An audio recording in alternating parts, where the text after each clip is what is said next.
माता वैष्णो देवी की अमर कथा। वैष्णो देवी उत्तरी भारत के सबसे पूजनीय और पवित्र स्थलों में से एक है। यह मंदिर पहाड़ पर स्थित होने के कारण अपनी भव्यता व सुंदरता के कारण भी प्रसिद्ध है। वैष्णो देवी भी ऐसे ही स्थानों में एक है जिसे माता का निवास स्थान माना जाता है। मंदिर 5200 फीट की ऊंचाई और कटरा से लगभग 14 किलोमीटर की दूरी पर स्थित है। हर साल लाखों तीर्थयात्री मंदिर के दर्शन करते हैं। यह भारत में तिरुमला वेंकटेश्वर मंदिर के बाद दूसरा सर्वाधिक देखा जाने वाला धार्मिक तीर्थस्थल है।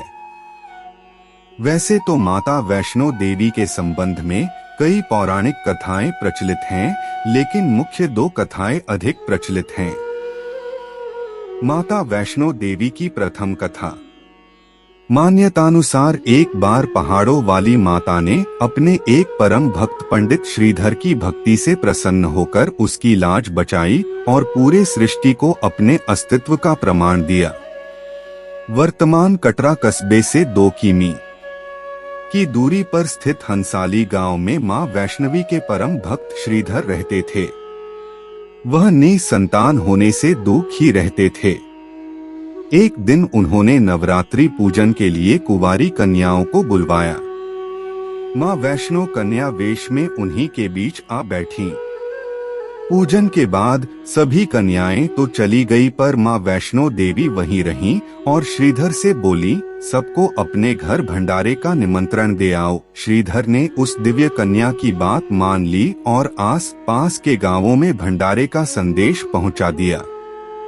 वहां से लौटकर आते समय गुरु गोरखनाथ व उनके शिष्य बाबा भैरवनाथ जी के साथ उनके दूसरे शिष्यों को भी भोजन का निमंत्रण दिया। भोजन का निमंत्रण पाकर सभी गांववासी अचंभित थे कि वह कौन सी कन्या है जो इतने सारे लोगों को भोजन करवाना चाहती है। इसके बाद श्रीधर के घर में अनेक गांववासी आकर भोजन के लिए एकत्रित हुए। तब कन्या रूपी मां वैष्णो देवी ने एक विचित्र पात्र से सभी को भोजन परोसना शुरू किया। भोजन परोसते हुए जब वह कन्या भैरवनाथ के पास गई, तब उसने कहा कि मैं तो खीर पूरी की जगह मांस भक्षण और मदिरापान करूंगा। तब कन्या रूपी मां ने उसे समझाया कि यह ब्राह्मण के यहाँ का भोजन है, इसमें मांसाहार नहीं किया जाता। किंतु भैरवनाथ ने जानबूझकर अपनी बात पर अड़ा रहा। जब भैरवनाथ ने उस कन्या को पकड़ा चाहा, तब मां ने उसके कपट को जान लिया। मां ने वायु रूप में बदलकर त्रिकूट पर्वत की ओर उड़ चली। भैरवनाथ भी उनके पीछे गया। माना जाता है कि मां की रक्षा के लिए पवनपुत्र हनुमान भी थे। मान्यता के अनुसार उस वक्त भी हनुमान जी माता की रक्षा के लिए उनके साथ ही थे। हनुमान जी को प्यास लगने पर माता ने उनके आग्रह पर धनुष से पहाड़ पर बाण चलाकर एक जलधारा निकाला और उस जल में अपने केश धोए। आज यह पवित्र जलधारा बाणगंगा के नाम से जानी जाती है, जिसके पवित्र जल का पान करने या इससे स्नान करने से श्रद्धालुओं की सारी थकावट और तकलीफें दूर हो जाती हैं। इस दौरान माता ने एक गुफा में प्रवेश कर 9 माह तक तपस्या की। भैरवनाथ भी उनके पीछे वहां तक आ गया। तब एक साधु ने भैरवनाथ से कहा कि तू जिसे एक कन्या समझ रहा है, वह आदिशक्ति जगदम्बा है, इसलिए उस महाशक्ति का पीछा छोड़ दे। भैरवनाथ साधु की बात नहीं मानी। तब माता गुफा की दूसरी ओर से मार्ग बनाकर बाहर निकल गईं। यह गुफा आज भी अर्धकुमारी या आदिकुमारी या गर्भजून के नाम से प्रसिद्ध है। अर्धकुमारी के पहले माता की चरण पादुका भी है। यह वह स्थान है जहां माता ने भागते भागते मुड़कर भैरवनाथ को देखा था। गुफा से बाहर निकलकर कन्या ने देवी का रूप धारण किया। माता ने भैरवनाथ को चेताया और वापस जाने को कहा, फिर भी वह नहीं माना। माता गुफा के भीतर चली गई। तब माता की रक्षा के लिए हनुमान जी ने गुफा के बाहर भैरव से युद्ध किया। भैरव ने फिर भी हार नहीं मानी। जब वीर हनुमान निढाल होने लगे, तब माता वैष्णवी ने महाकाली का रूप लेकर भैरवनाथ का संहार कर दिया। भैरवनाथ का सिर कटकर भवन से 8 किलोमीटर दूर त्रिकूट पर्वत की भैरव घाटी में गिरा। उस स्थान को भैरवनाथ के मंदिर के नाम से जाना जाता है। जिस स्थान पर मां वैष्णो देवी ने हठी भैरवनाथ का वध किया, वह स्थान पवित्र गुफा अथवा भवन के नाम से प्रसिद्ध है। इसी स्थान पर मां काली दाएं, मां सरस्वती मध्य और मां लक्ष्मी बाएं पिंडी के रूप में गुफा में विराजित हैं। इन तीनों के सम्मिलित रूप को ही मां वैष्णो देवी का रूप कहा जाता है। इन 3 भव्य पिंडियों के साथ कुछ श्रद्धालु भक्तों एवं जम्मू कश्मीर के भूतपूर्व नरेशों द्वारा स्थापित मूर्तियां एवं यंत्र इत्यादि है।